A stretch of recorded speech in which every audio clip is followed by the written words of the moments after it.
చూడండి, ఇది mutton fry అండి. చాలా రుచిగా ఉంటుందండి. ఈ ఫ్రై వైట్ రైస్లోకి చాలా బాగుంటుంది. పప్పుచారు రసంతో సైడ్ డిష్గా వడ్డించవచ్చు. ఈ టేస్టీ ఫ్రై చేయడానికి పెద్దగా కష్టపడక్కర్లేదండి. ఈజీగా అయిపోతుంది. రండి ప్రాసెస్ ప్రారంభిద్దాం.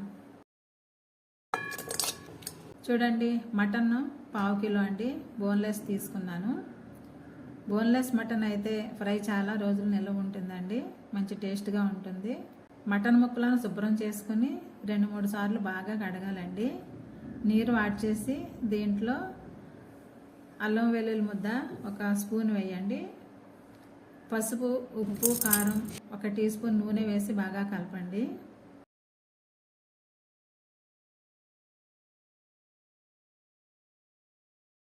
ఈ స్టేజ్లో ఎక్కువ నూనె అవసరం ఉండదండి.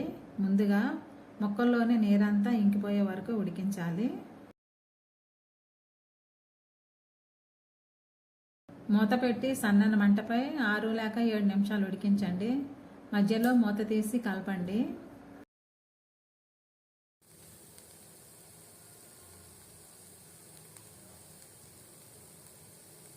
చూడండి, ముక్కలు ఇలా ఉడకాలి.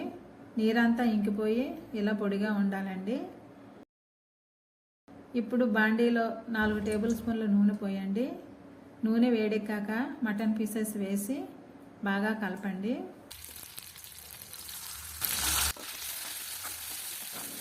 మూత పెట్టి 10 నిమిషాలు ఉడికించాలి.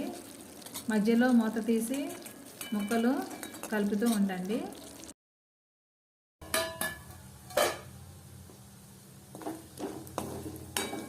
పది నిమిషాలు అయిందండి. చూసారా, ముక్కలు బాగా ఫ్రై అయ్యాయి. ఇప్పుడు ధనియాల పొడి, గరం మసాలా వేసి బాగా కలపాలి. కొంచెం మిరియాల పొడి కూడా కలపాలండి, చాలా బాగుంటుంది.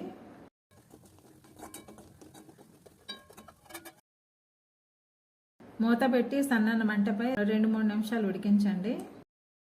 చూడండి, 3 నిమిషాలు అయ్యిందండి. మటన్ ముక్కలు చాలా బాగా ఫ్రై అయ్యాయి. ఫ్రై మంచి స్మెల్ వస్తుంది.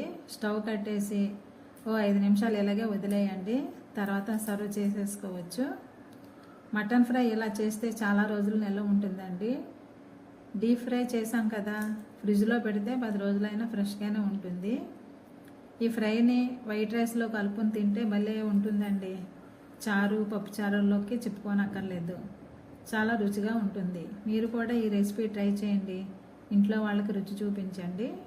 ఈ వీడియోను లైక్ చేయండి, షేర్ చేయండి, వెంటనే సబ్స్క్రైబ్ చేసుకోండి. మరిన్ని మంచి రెసిపీస్ కోసం నా ఛానల్ రావు గారి ఇల్లు ఫాలో అవ్వండి. Thank you for watching my channel.